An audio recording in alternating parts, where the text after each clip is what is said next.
Hey everyone, welcome back to JP's Budget Collecting and another episode of the Indie Show. It's tonight we're back talking Monstress Volume 8.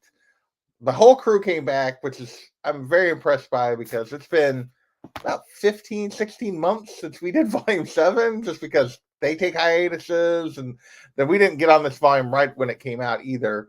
So this will be interesting. I think we all had to do like some reminder of what the heck was going on. So looking forward to this. Let's get these guys in here. Los, what's going on, man? Yo, what's going on? Yep, yeah, it's definitely we definitely had to do a refresher course on this to get caught up. Well, because it's such an easy and very simple and straightforward story going on here. You could just jump right into it without knowing any backstory. Yeah, Tacoma, what about you? You good to go? It's just a very simple storytelling, right?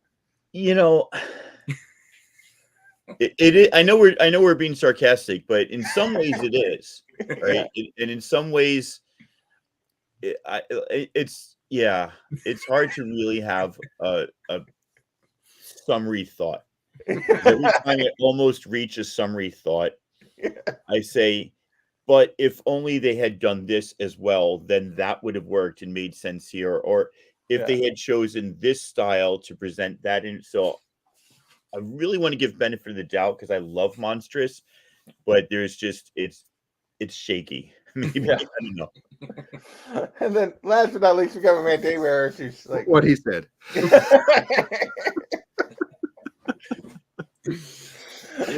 Yeah, it's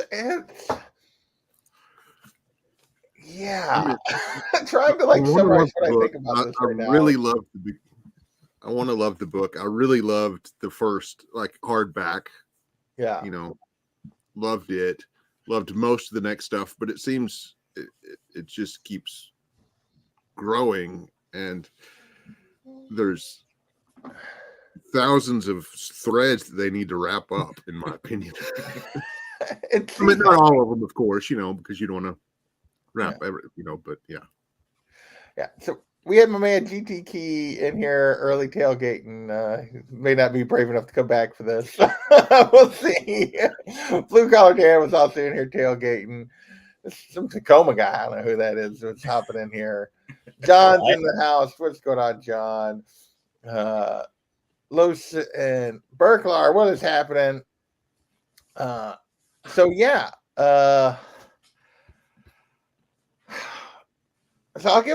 So I will say we talked about this beforehand. We'll talk about it, everybody. Like I said, it's been 15 months since we did this approximately. I haven't been here since we did the first. Yeah, and you in Tacoma, Ian, you couldn't make it the last time. So So for you, it's been like 2 years. Well, this is a good marker of like where I was mentally and things that were going on in my own personal life. Yeah. That I'm here now, ready to talk about the most confusing thing that's ever. And so I was telling Lois when we came on here, like I had a very distinct memory, and I think this is where you're talking about, Damaris, of where Volume 6 ended. And then I got into it, I started to read this, I was like, wait a minute, something's like I need to go back and check Volume 7. And I had not a strong memory of Volume 7. That was just with me. And I was like, did I even read this? What would be the first 2 hardcovers, because they're each 3 volumes, and I don't have the hardcovers yet, but I know what they contain. I love these last 2 ever since Tua stabbed Makio and took her mind, and she's been in her own mind with Zint. What the hell's going on? It's really where I feel like I'm at. Yeah. And yet I don't dislike it. So I think that's what confuses the heck out of me is so I'm going to be quiet and I'm going to ask Los. I'm going to let Los have his first shot at just overall thoughts on where the story is at this point before we dig into the details and how we got here. I mean, overall, you can kind of see where they're going with it, right? I mean, I know the beginning of it, it had that world building aspect to it, right? You kind of bring in all these different factions. It's kind of like this, Game of Thrones, type feel to it, where everybody's trying to like stab each other back, get power plays. And now, like, once we settled into that and like, okay, we know who all the players are, we know where everybody's at. Now it's like, okay, now we're getting into the psyche of, Makia and Zin, and trying to like go into their, what kind of binds them together, right? So maybe it's not just, him being placed inside of her by her mom or whoever, the Empress and stuff like that. But now there's like a deeper, rooted meaning behind their like being together or something like that, and we find out other things later on that, Zin, these things can reproduce, I guess, or whatever, when they didn't know they could or something like that. So that was an interesting little wrinkle there. But yeah, just getting into that. But it was just, now we're in this other realm, and it's basically like a mental realm, right? Because, we're kind of like locked into either Makia's brain or Zin, or I don't know whose mental brain we're in right now. Well, Maki is just a head, Yeah, a separate little girl. So Tacoma, where are you at? Just big picture on this volume. Big picture. I had a lot of catching up to do. This is one of those books where I get it in single issue still, right? It's still on my pull list. I have issue 49 just from like a week ago. Mhm. I've ordered the variant covers for issue 50. I still enjoy collecting it, but it was at some point, like I referenced a couple of years ago, things were not so good. I built up 2 short boxes of like pull list books that I hadn't read. And only this year have I started going through them and destroying them. So I didn't just read volume 7. I read issue 19 through 48 in the last week and a half. Oh, okay. Wow. And really thoroughly enjoyed it. It took me a little bit to get into it. Mhm. Some new characters I kind of didn't remember like where they came from, but then like they started to fit into place. But with this most recent volume, I guess the question is why. Like, are we gaining enough important information that it's worth throwing all these characters? Because Zin looks different than all the people on our normal world. Right. But now Zin, who's kind of an amorphous body with all these lines and circles and beautiful artwork all over, looks like all these others. And the background, I mean, Takeda's art style, which I've loved so much, but there are not contrasting colors, right? Mhm. There's lots of muted colors with all similar shades. Yeah. There is some more bright colors in this volume, which I found interesting and something maybe to remark on later. But in general, it was hard. Like usually the artwork could complement the story, or the story could complement the artwork. But this time the story is so new and so, I wanted to add to this world, not to make a joke, but so different from everything that we've learned and understood. But the artwork doesn't help explain it. The artwork also confuses it. So if there's something important I should be getting about, like, what makes Zin Zin because of what he did to these other gods who maybe are just powerful beings, not really gods at all, and are locked in this world with other members of their god tribe who are more angry at them and fighting them, and they had to turn themselves into farmers. And like, at what point is there something in here that we should be like, that's where they're going? This is the important part for Maika's journey. So when she goes back, now she can confront her father because she's learned. Yep. Yeah. I don't have that. So I went through this convoluted journey, and I don't know that I got the information that was worth sifting through to get. Yeah, it like you saying, it almost felt like it was like filler issues, right? They were just kind of like filling up some time before they get to the next like meaty part of it. And I was talking about that earlier when the art style, which is still amazing, but at times it was just like everything looked the same, and it was just like, I don't know who's who, right? Everything was like mashed together, and like there's body parts everywhere. I'm like, who's what? Like, I don't know. Daymars, where are you at on this? Where are you at this Pretty much point? the same thing. You said that you was going back and starting, rereading 7. I was like, well, that's probably a good idea. I'll go ahead and do that too. And I started reading 7, and I was like the equivalent of a comic book into it. And I was like, I don't remember any of this. Yeah. And then, equivalent of like, maybe 2 books in or so into the, trade paperback. I was like, okay, I remember that. So I have read this, and then, there was other parts that I remembered, and, that did help some, but, yeah, this just sort of seemed,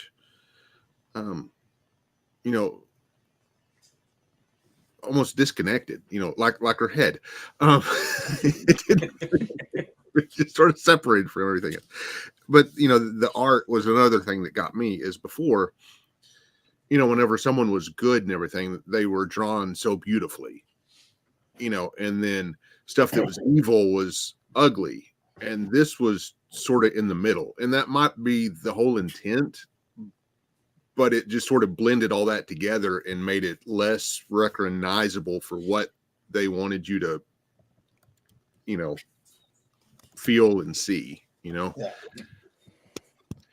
So yeah, I don't think I don't disagree with anything you guys are saying. So just to kind of big picture for anybody that's watching this or that goes back and watch this is like, if you haven't been following along with Monstress,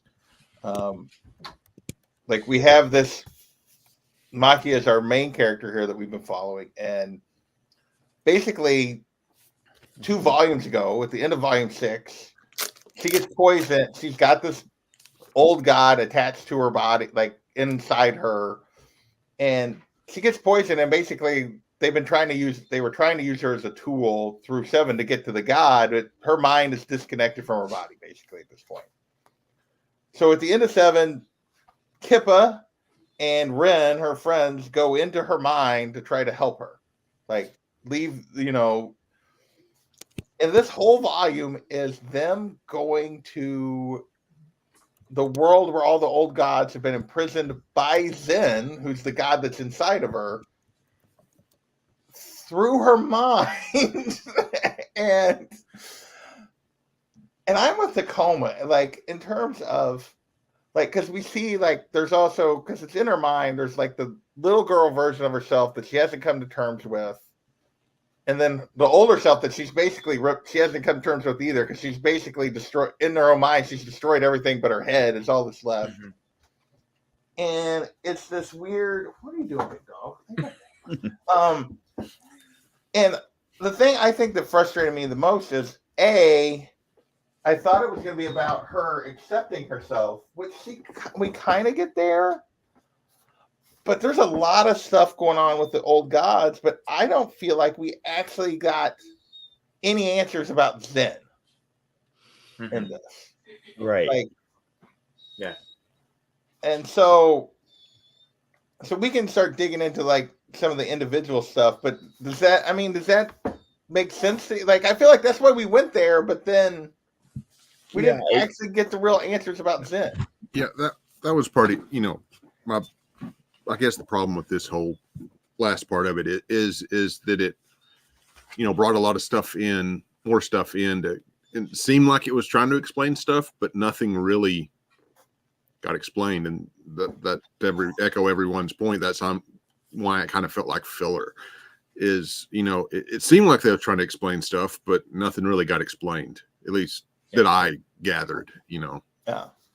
Yeah, it felt like they introduced bits and pieces of little things, and they introduced like a little, quick, okay, he did this, and he imprisoned us, because he was doing it for the Shaman Empress, and then they were like mad at him because of that, but then they never elaborated on it. They just mentioned it and then moved on to the next thing, and then later on he meets somebody else, and they do the same thing. They kind of mention what he kind of did and like why they're mad, and then they just moved on. It's like, okay. And it's like they never really went into much detail. They just give you little bits and spurts, like, okay, yeah, he did this, he did that, okay, cool, all right, let's move on. And then they kind of just like jumped into Micah's kind of what she's trying to like deal with, and then the whole necromancers and the cats and everything come into play. And so yeah, this is where where we're at, John, is we're Monstress Volume 8 is what we're talking. We've been talking Monstress now for a few years. This book comes out, and they basically do about a volume a year. So about half the year they're putting out issues. They get through about 6 or 7 issues a year. So yeah, so we're deep into this. So if you've not read the series, we're confused that we've been reading the series. Like, and I think it would almost be a little bit less confusing if I would have went back farther. And that's I'm curious, Ian, like, were you as confused as the three of us seem to be?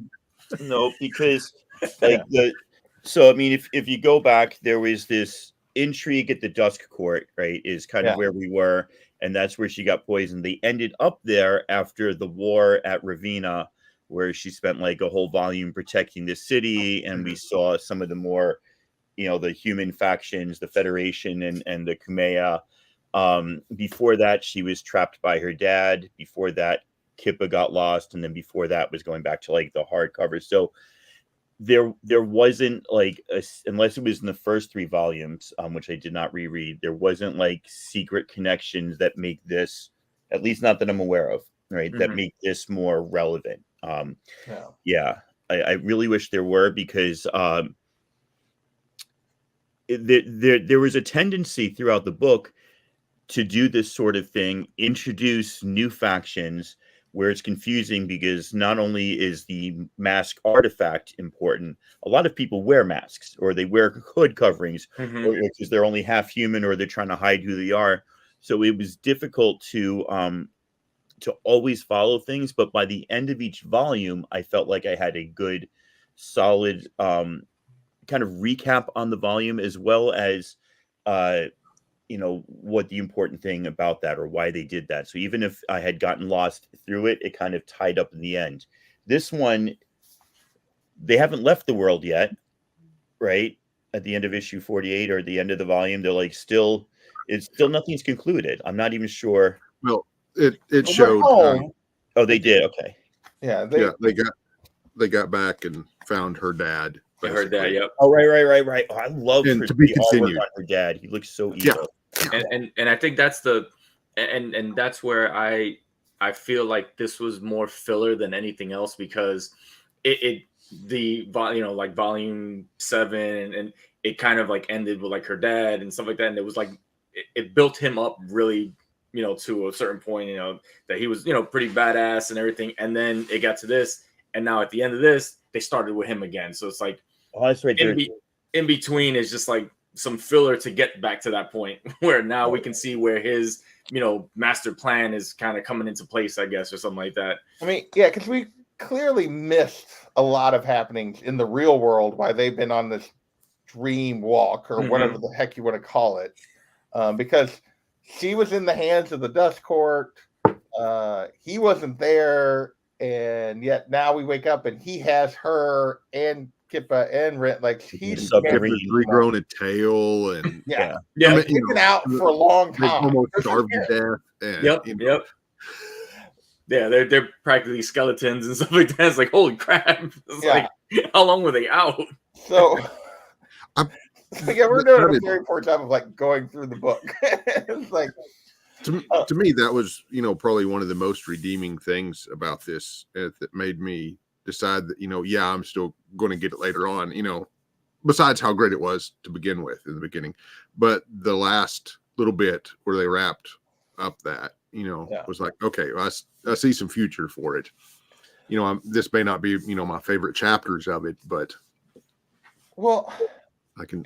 So I think to go back into this is really like there's 2 things that are going on in this volume, and maybe 3. Like if you go beyond Makia and Zen, like you can get into Kippa and stuff. Maybe there's more than that, but from this thing is we're getting to see the rest of this gods that Zen is a part of. Like we're getting to see what they are and where they've kind of been banished to, because that's been a theme that they were banished from our world to somewhere. So we get to see where they're actually at. But we don't really get where it fails for me is that like we don't really get the payoff of why he did it. Really, the only payoff is when they discover that he figured out how to like you talked about earlier, reproduce is like the payoff here. That he's done something that the rest of them can't do. Mm-hmm. Like, and which is where like Machia's whole line comes from, and that they're all descendants in a way from him. So, but yeah, I don't feel like they were like to go to the old gods world. Like, and they're freaking confusing as heck. Who the like the way she like I love her art, but the way she draws though, like those characters are not distinguishable. They all There's not blend enough together. features to make them like you say, distinguishable. They're just a mess of lines and eyes. they also blend into the background, right? Yes. So sometimes you can't like even the action sequences. And one thing that's really interesting, and I wrote down like issue 42, 43, and 44. So like the first half of this volume or the beginning of this volume, there's not a lot of panels on each page, right? There's a lot of long vertical panels. Issue 45 started getting more panels, and I found that I was able to follow sequentially what was happening. There's so much of like screams and swipes, but when a swipe is indicated by lines and your characters are all just a mass of curvy lines, it's hard to see who's swiping who, right? And what's happening. And yet it's still gorgeous. It's still gorgeous to look at, right? It's like everything is together. Like, yeah. I was like, and it she's right there in the middle, and it was just like three other things and a swipe, and it's like, okay. It's like, and I mean, but it, like I said, the artwork is still beautiful to look at, you know. It's even, I think, reaching new heights in this. There's so many like splash pages or near splash pages. You know, when the Razor Hound shows up, there's another new character. And the only reason we know it's a Razor Hound because it says, "Oh, a Razor Hound," and they're like, "Oh, you've been here before. You know these characters." And so, well, to just give an example here, I'll make myself like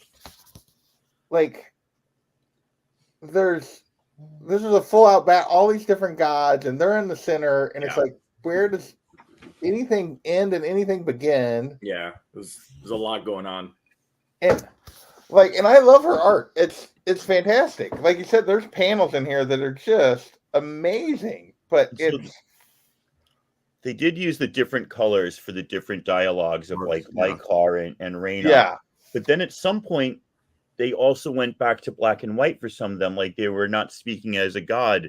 Like it was really strange. I was trying to follow it, and I just kind of got lost.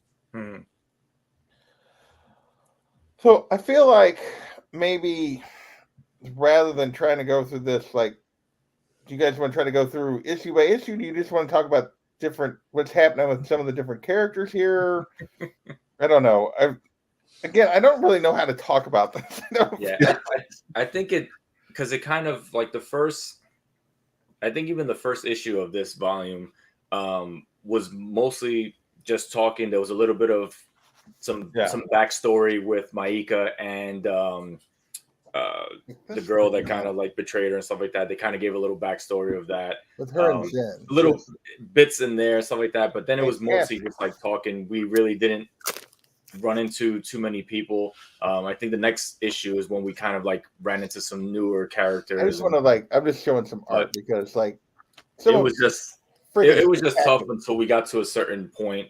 And then you kind of realize, okay, they're in some kind of prison world, and you kind of run into these guys who are like, hey, he's the one that put us here. Why is he here? Why does she have the mask on? And stuff like that.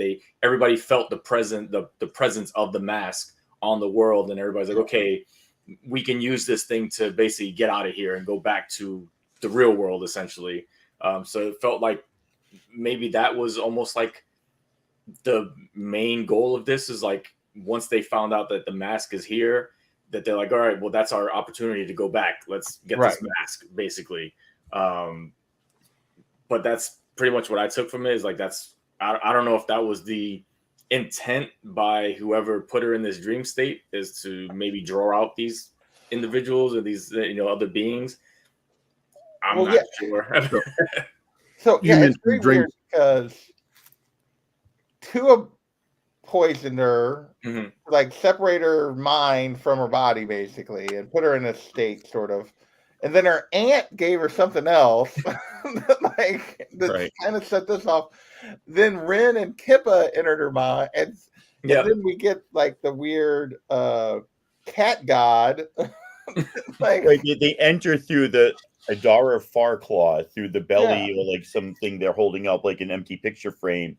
That's how they go into this world, but then when like that's where it gets a little just disjointed, right? So they enter through the cat, right? And there's Mhm. this blackness, but then the next page, like Zin is chilling in bed having a cigarette after like hanging out with this woman who we've never seen before. And it's like you have to read another page and a half before you realize, okay, we're accessing a memory of his where we're going to be introduced to some of these new people we're about to see. But then they jump right ahead to like Mike and Zin having a little, argument again. And so now we're not sure what's going on. And so, yeah, it just is a lot happening. And And if there, again, go ahead. I'm repeating myself, if there's something important, I'm not sure I got it. Like, okay, so Zin did something really bad to these people and they're mad at him, but Mhm. they're connected to the mask and they all want it. But now Ren has found some cats and they're chilling. They don't quite trust him, but he's getting along with Well, them. yeah, Ren now is apparently a world walker, A and world like up. yeah, well, and the whole time I was reading it, I'm like, okay, are they actually there, or is this just a dream? Yeah, Is it all just in it's her head? see, that's I really think they're legitimate. like I mean, I think they want you to believe that they're there, and they may have been. I'm not saying they aren't, but the whole time I was reading it is like, did they really go there, or are they just like locked in her head? Because like she's just a head at this Mhm. point too, and an imaginary thing of her. well, yeah, are And they whenever locked in Zen's memories here? Like, is yeah, all of this like Zen's memory / projection from him into her head? Like, Mhm. and and because we're getting like, and I do think this is some of the worst use of like the flashback timing that we've gotten. Like, because the flashbacks Yes. don't seem to tie as directly into what's going on in the moment. No. Like, as we've gotten like through a lot of it. nor is it like definite that it is a flashback and a flashback to a certain time. Right. I mean, you can normally gather that, but like Tacoma was saying, a lot of times it's like 2 pages later that you're like, oh, Mhm. this Yeah. was a memory, Yeah. And I mean, I think, I feel like it was, they really were there. There is a space where this prison is, and they are there, and it was somehow tapped into by like her mind or the mask or whatever it was, because they were actually interacting with everybody and they were trying to get the mask and get out of there. So they felt like, okay, if we use the mask somehow, we don't know how the hell they made it here, because they were all surprised, like, how are you guys here? And then that's when the presence of the mask was like, oh, the mask is here. That's how they got here. We need to get that mask so we can get the hell out of here too. But they didn't know how to use it, right? And even the cats were kind of like, I don't even know how the hell you got here. And they're like, oh, well, there's a reason, because you're the gateway and you're the door, or whatever the hell it was. And Right. one of One's them, an anchor and one's a key or something. and one's a Yeah. key. So like they needed each other. And Ren's like, You're well, I the don't key know. master. I don't even. Yeah, it's like it became Ghostbusters all of a sudden. And it's like, Many the George gatekeeper. died And he didn't know. He was like, I don't know what the hell you guys are talking about. He's like, I don't know any of that. He's like, I'm just a necromancer. They're like, no, you're a world walker. He's like, oh, what? Well, I mean, if you're going to go to Ghostbusters, I'm going to go to Harry Potter, right? The Yeah. last movie. Professor, is any of this real? And he goes, or is any of this really happening? He's like, of course it's not happening. Does that make it any less real? Yeah. And so, I guess it doesn't matter. But again, to harp on that, this is issue 44. It starts off with the recent past. Like, well, Right. why not just show that in sequence, right? So the next couple of pages, you see their arrival on the world from Liker and Rana, the only gods whose names I actually got. And they're like, ooh, we better get after this. I sense something. I can smell it on the air. And Yep. heavy with brine and fish scales, storm wind, scent of wet, barnacled, rotting wood, musk of cold siren skins, and the oils in the hair. That's beautiful fucking writing, but like, to what end? Right. And Can then I just ask a question? go ahead. Do you get the recaps in the collected trades?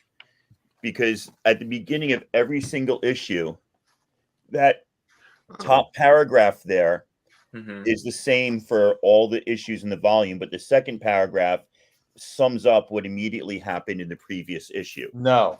Without that, I don't know how I'd be able to have this conversation with you all. Yeah, no, it doesn't. Okay, it's kind of helpful. It's kind of helpful. No, you get the old wise cat talk at the end. I don't read that. I'm too tired. It's like 10 o'clock. The mom, I actually enjoy Professor Tam Tam and Jam. I don't know. I will have to say, like, this was so out there for me, and I didn't dislike it. But I'll be honest. Like, I found even though the cats seemed kind of random that they were there, I found them somewhat grounding, even though they're like world walking and doing all this kind of stuff. I actually found them like a grounding presence compared to the old gods, which were so just jarring. Yeah. Well, they were just jarring, and then you couldn't actually, like, even though there were different designs, I could never remember which one was which and what, like, which ones were the fallen and which ones were the and so I found them so jarring. So, like, the cats and even the Professor Tam Tam stuff at the end, where they're kind of explaining the world walking thing, which appears to be what they're doing, what they did. Like, mentally, they world walked to this place through Ren and through this cat statue thing. And, like, so they're kind of giving you an explanation that this is something that, so I found that fairly grounding. So I know that, like, it's always like this weird, and I love, like, all the poses they're in. It's like the professors. Like, I get to the one where they're Professor Tam Tam and the new one, and they're like sitting here and like, look, gather around, kittens. It's always so jarring based on what's been happening. Yeah. When you can tell, like, so you can see Professor Tam Tam, whatever. I mean, she has how many, like 4 or 5 tails or whatever, stuff like that. So obviously, it's some kind of experiences or whatever. Like, they gain certain things. I know. So Ren, did he lose one earlier? Somebody cut something off. Yeah, he lost betraying Kippa. Yeah, he had 3. Yeah. Yeah, and then he went down to 1. And then he went down to 1. So it looks like, maybe as you gain experience, something like that, maybe, you start growing tails. I know Kippa just got her, second tail or whatever it is. So I don't know if there's something with that, with age or experience or wisdom or whatever it is.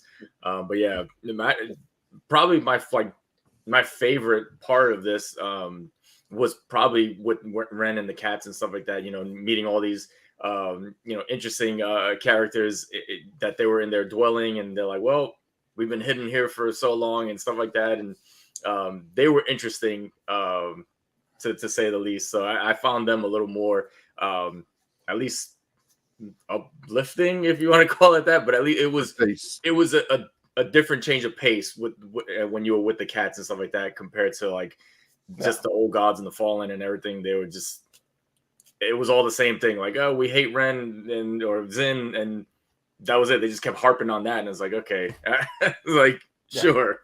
And you learned a lot about the whole world from the cats too, because they was talking about the other continents. Oh, you don't know about the other continents, Right. And I mean stuff like that was easier to digest for me, and got a lot more information about the world from them.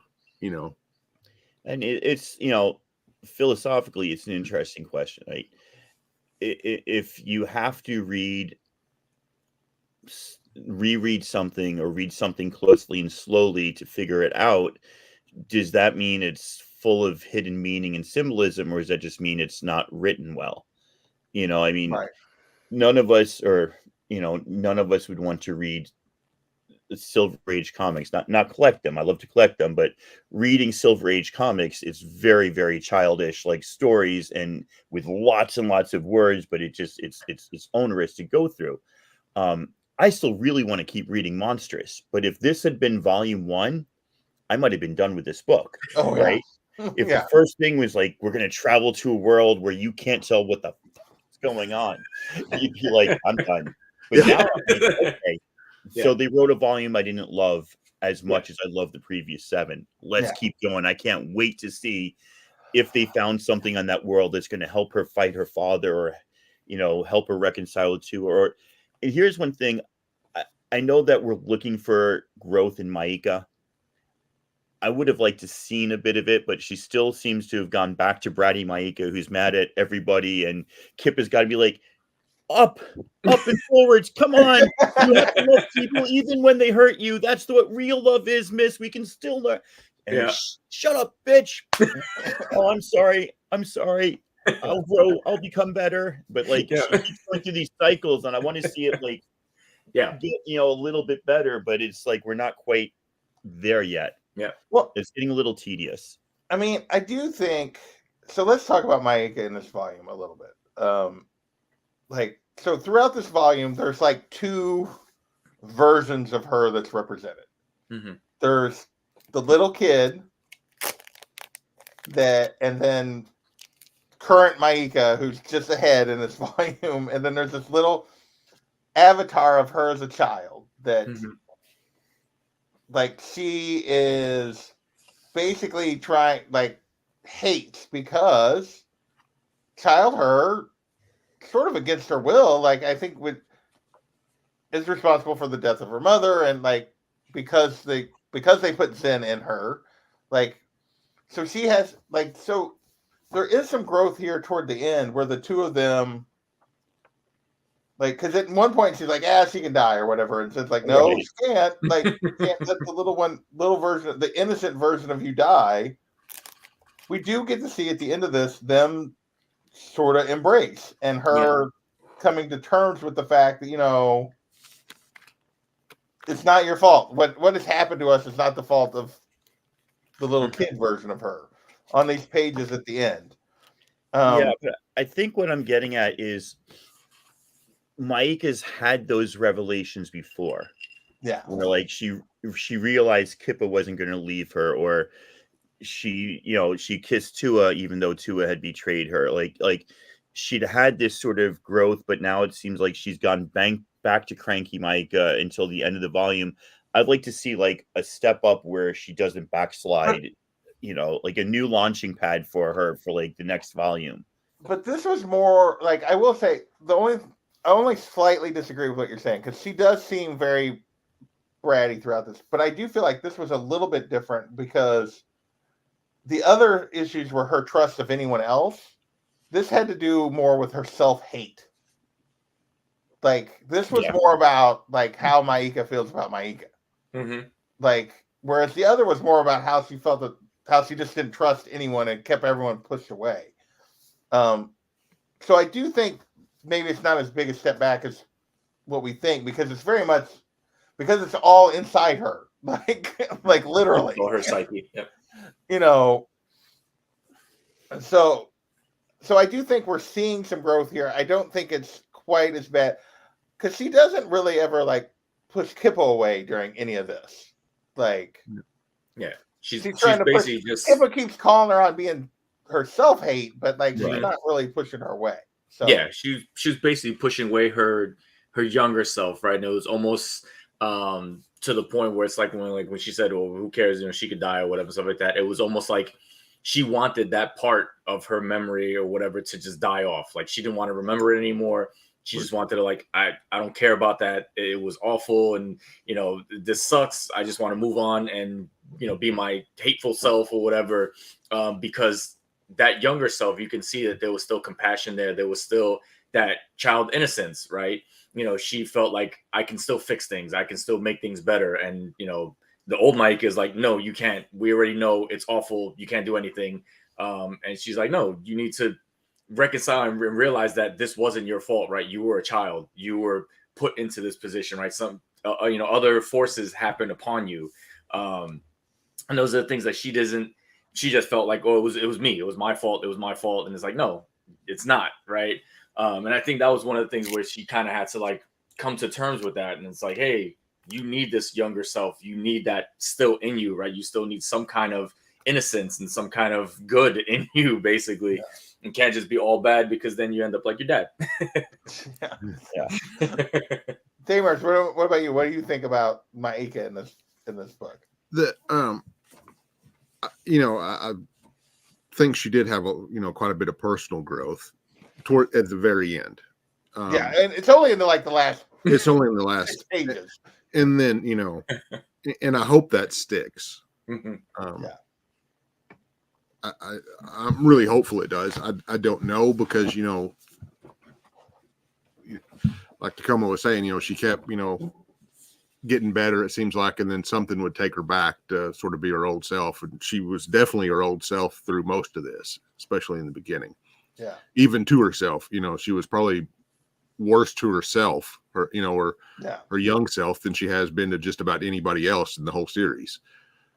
So to me, that sort of gives some insight to her psyche, that she probably hates herself more than she does anybody else. Yeah. And it was good to see her, come to grips with that and say that, no, you didn't kill your mother, my mother, our whatever. That, she put the power in you. Mm-hmm. That was her main goal, was to turn you into a weapon, and that weapon got used against her. It's not your fault. Yeah. I think I feel like it will stick, only because now, before everything was, like you said, everything was external, right? Everything was outside forces and other people trying to talk to her, stuff like that. Now it's internal, it's in her mind, and it's her coming to grips with herself, right? I mean, it's not anybody else, it's not any outside forces, it's her.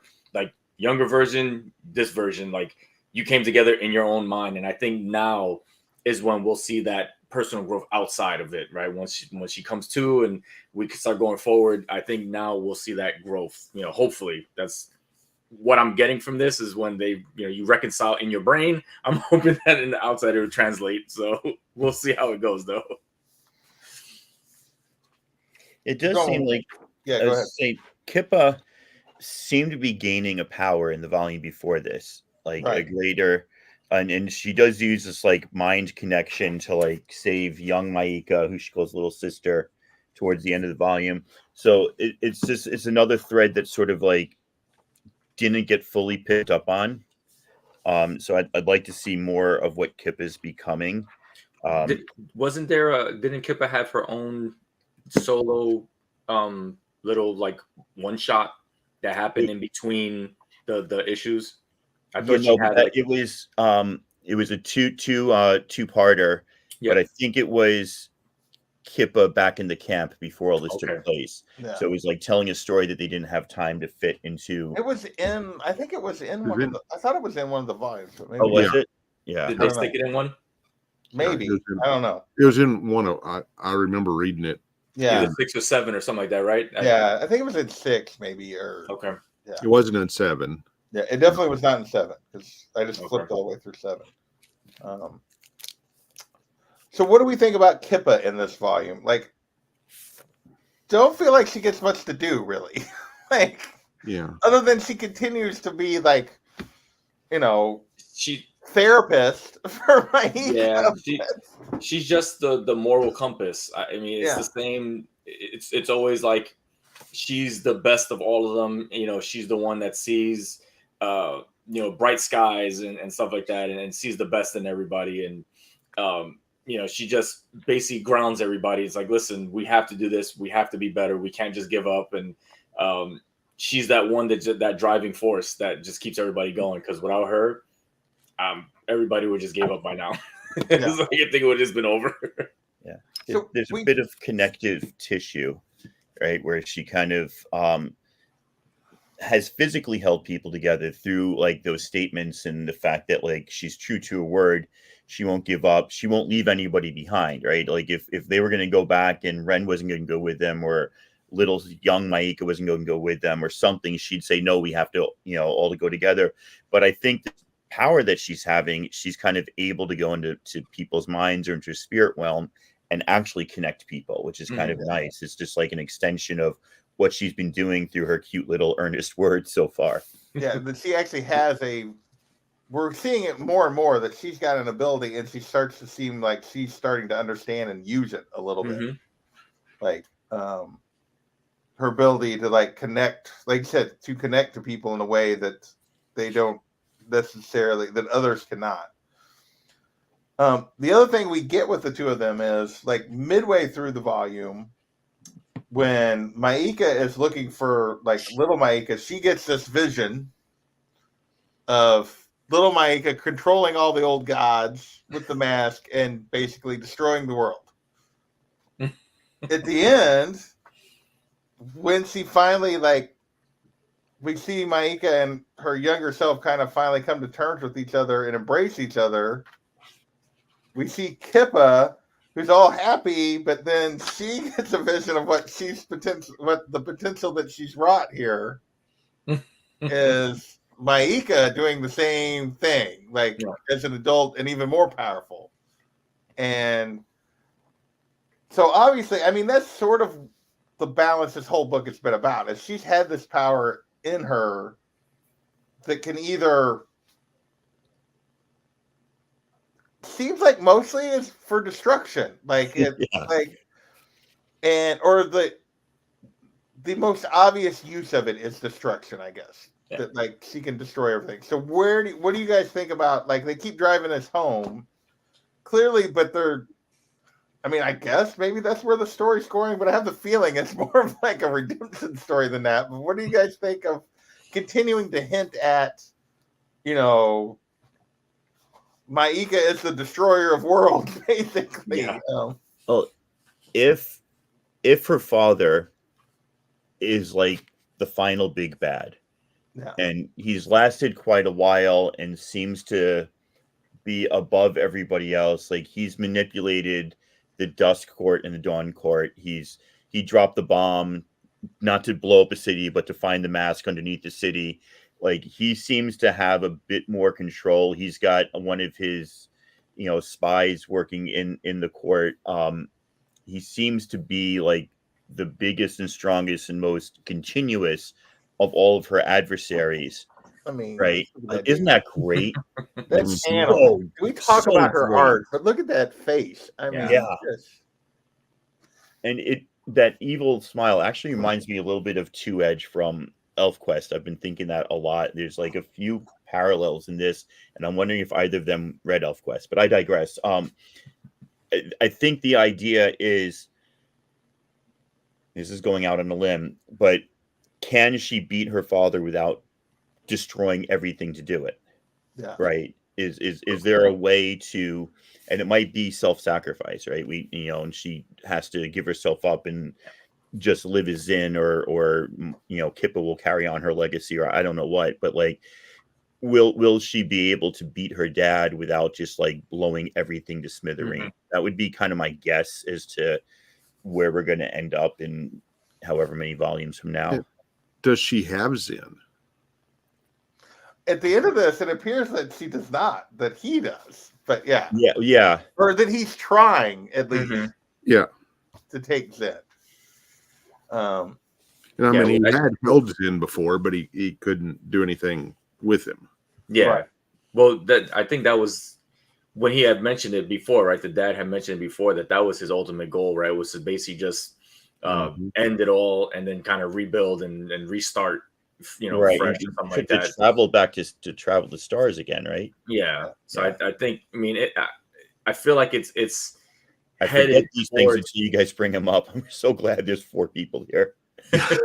Yeah, no, I think it's headed towards that, self-sacrifice. I think, the only way to combat having her, power come out and destroying the world, even if she doesn't want to or something like that, or being controlled somehow, is going to have to be some kind of self-sacrifice. And, she might have to end herself or something like that to not caused this to happen or something like that. I feel like that's where it's leaning to. Hopefully not. Maybe it could be, a little more than that. Not as, simplistic as that, but we'll see how it goes. I mean, obviously I'm not a writer, stuff like that. I don't have the creative juices that they do. So hopefully they can make something of this and then kind of throw like a nice little twist in there, going forward. So we'll see. I'm not sure how much more she can physically, take with Zen, whenever she does those big events, how much it takes out of her physically, parts of her arm, she's got one arm missing now. What will she lose, Yeah, it was taking pieces of her every time something happened, like a big, big event, pieces of her coming off. So, okay. Well, we're coming up on the hour. What other things do we want to discuss? We kind of just bounced around here. Well, the story did too, so it's only fair. It tracks. It tracks.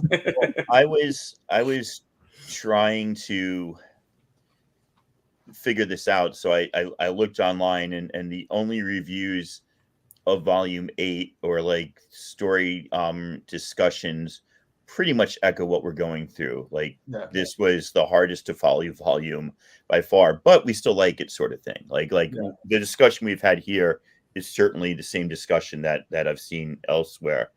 I actually did come across, I need to go back and find it, someone had written up like an exhaustive and extensive like study guide for teaching Monstress in like a high school literature class, which was really cool. Talking about the use of colors and the themes of reincarnation and evil and all this stuff. So it was kind of cool. But I don't know. It's still fascinating to me. I guess I'm almost more want to know what's going to happen now that we went through this really strange interlude. Like I'm really hoping for a grounding story that still has all the greatness that is Monstress.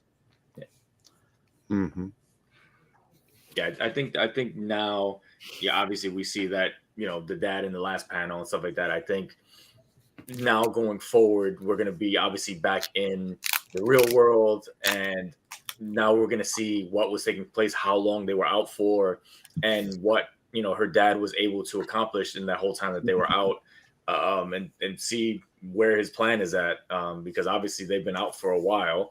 They were practically dead when they woke up. So it's going to be interesting to have that backstory to see, how they're going to back channel and say, okay, this is what was happening in the time when they were doing their whole, dream walking. This is all the things that he was doing back channel to kind of get where he's at now, and to kind of catch us up and stuff like that. So that'll be interesting. Hopefully they don't drag that on too long, and it's, maybe just one or two issues, and then they kind of get back into like the actual meat of what's happening. For sure. So until this volume 7 was my least favorite. And then this. And honestly, if it wasn't for the last, like 4 or 5 pages, I might be done with it. But the last 4 pages really gives me hope and stuff for the series picking back up to how good it was. Right. And it's not that it's become lousy by any means. It's still great artwork and great storytelling. It's just normally whenever I pick up a comic book, I don't want to have to, contemplate, old gods and different versions of them and, that type of stuff. I like, some intelligence in my books. Don't get me wrong. But, every once in a while, I just want somebody to fly around in a cape too. Like, I don't want to have 3 PhDs and a doctorate and to kind of understand this. So, I totally get where you're coming from. I feel like there was an intent here, like you guys are talking about being filler and everything else. There was an intent here to deal with like Makia coming to terms with herself, the self-hate thing that she has going on. And then also trying to give us background on Zen and what the old gods are and like explain his situation more. I just feel like they didn't actually go far enough with either of those two things. Like, I don't feel like we got actual answers. You know, Maybe like, we did with the- I don't know the difference between the defiled and the fallen. And if Yeah. they're going to spend so much time on them, I should have a more clear idea of who is who and what was what. Maybe tell us what Zin did. and we I'm still sure don't, other than he trapped them there, I he trapped guess. them there, but there was a compelling reason for it that he just gets sad about when it's brought up, but nobody actually mentioned it in Yeah. 6 issues. Yeah. And so, yeah, I just feel like it didn't quite hit.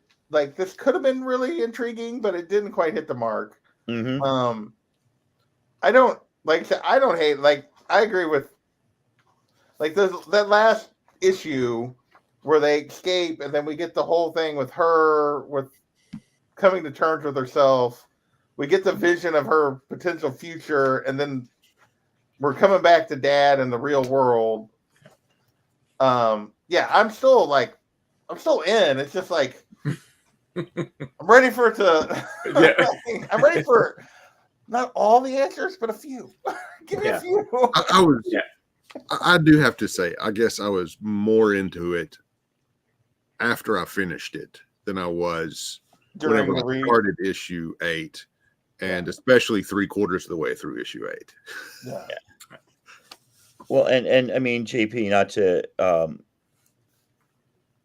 be too obsequious, having this discussion really helps. I think, Yeah. like, I say something, then realize I missed something because other people pointed out, and that really brings a lot of this. Because I think sometimes a part that you don't like imprints upon you and makes it harder to recognize the other parts that maybe somebody else saw. So it's really helpful. But without giving anything away, because I haven't read issue 49, but we're back to sequential panels that are drawn in a way that's easier to follow a story. Yeah. So it's a nice clean break. Nice. And Nice. even as I sat here and talked about the book, I realized that I liked it more than I thought I did before the show started. Yeah. Because, I hadn't really thought about, Maika's, battle with herself and her, forgiving herself and that, aspect of it. Even though, I read that and I even spoke about it in the, tonight, but I didn't really, that sort of fell to the wayside to the confusing. Yeah. I feel like we spent no time tonight on the fallen and the defiled because they don't really make a real impression here.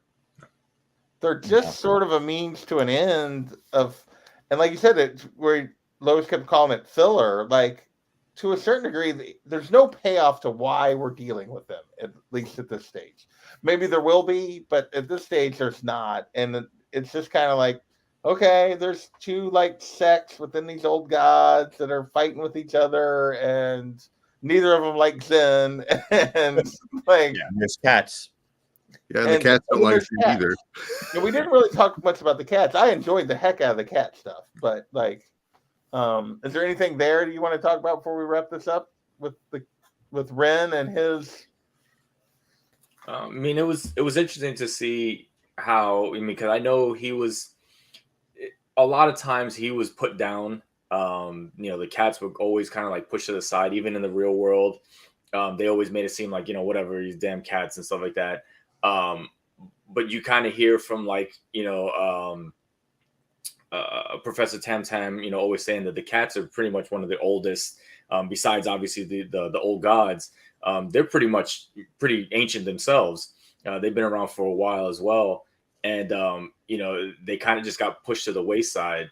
And to see that he is becoming, this more powerful entity, and he's required, and they need him to make it out of there and stuff like that. And and it's interesting to see that, and then kind of seeing the other dynamic with the other cats, and like, even between them, they're like, who is this random ass cat? Like, he ain't gonna do nothing. He's just a random necromancer, and they're like, no, I mean, he is bigger than that. And so to see his evolution, where like before he was just like betraying people left and right, and they don't know who he is and whose side he's on, and to now where he's like, it almost feels like he found a purpose and he found a home and he has like this little, weird family dynamic with, Maika and the fox and stuff. And so, it was cool to see that, obviously the new characters that were introduced.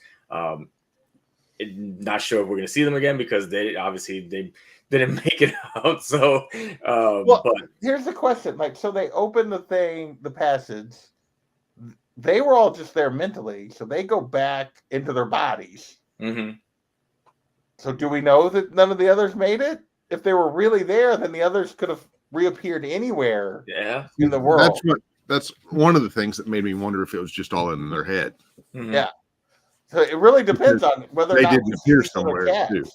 Like, will be a big tell of whether or not others made it or not, as if we see anybody else. Mm-hmm. Like if these cats show up, then clearly that means it's more real than what we thought. Yeah. But I just like the cats because it proves that it's not just a myth, that they are old beings and they do have, the knowledge and they've been around as long as the old gods. So it's kind of nice. I was just thinking, what other books have gone on this long that haven't had a volume or two that have been not as, great as the others? Like, right.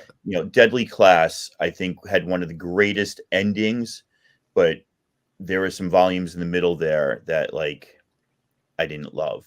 Right. Saga, I still read Saga. It's never been as good as it was for the first 50 issues, but it's still an interesting story. It's really tough to go this long and to have an expansive story that you want to tell that badly and not to kind of miss the mark sometimes. Mm-hmm. Yeah. I get that.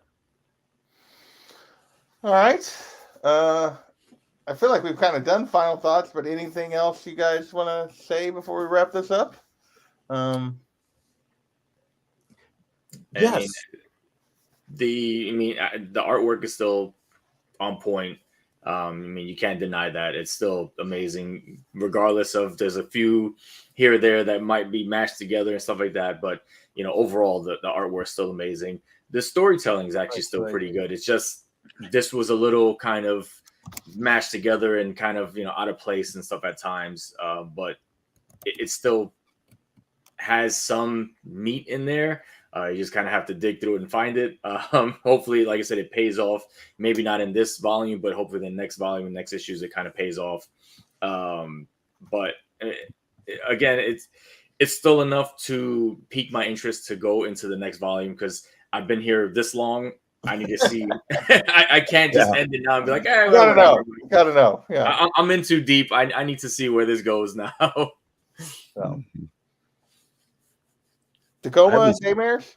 I was just going to say, I only discovered this weekend when I was at my LCS talking about Monstress that they have a total other book that they started writing like 2 years ago that's come out in, I think, 3 hardcover volumes called Night Eaters.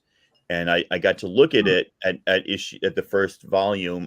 My LCS had it, and it looks really cool. Totally different story, similar but not exact same art style. But I was just shocked that they had like another book that they're writing. That's why they're only putting out 6 issues a year of this, apparently. Yeah. Well, I don't know how she does the art. That's got to be why it's only 6, because that's just I don't know how she does. Like the line work is just ridiculous on this. Yeah. So, Daymers, any other final things before we get out of here? No, not really. I think we pretty much covered it all. It always seems like this my favorite, but it ended on a good up note, and I'm still going to continue to read it. And that's where I'm at. Is it this volume definitely wandered off the path a little more than I think I would have liked, but in the end, we're back. Yeah, I'm ready to go. I'm ready to see I'm very curious to see if Dad truly is the final villain, or if we're going to get, or where we're at. I think so, but it'll be interesting to see exactly how the rest of this plays out. and how much further we really have to go. I feel like this could go for a while, or they could wrap this up fairly quick because she is confronting him again. Yeah. So, yeah, it'll be interesting to see how this ends from this point forward. Still the art's still amazing. The writing is still really good. This is just, this one just didn't work quite as well, I think, as most of them. I want to thank John for hanging out with us tonight. Appreciate it, my friend. Kenneth Bird, thank you for hanging out. And to go and put the Night Eater. So that's both writer and artist on that? Yep. Okay. Yeah, same I'll pair. have to check that out. Yeah, I'll have to look into that. Absolutely. So with that, we're going to get out of here. And we will catch you guys later. Peace.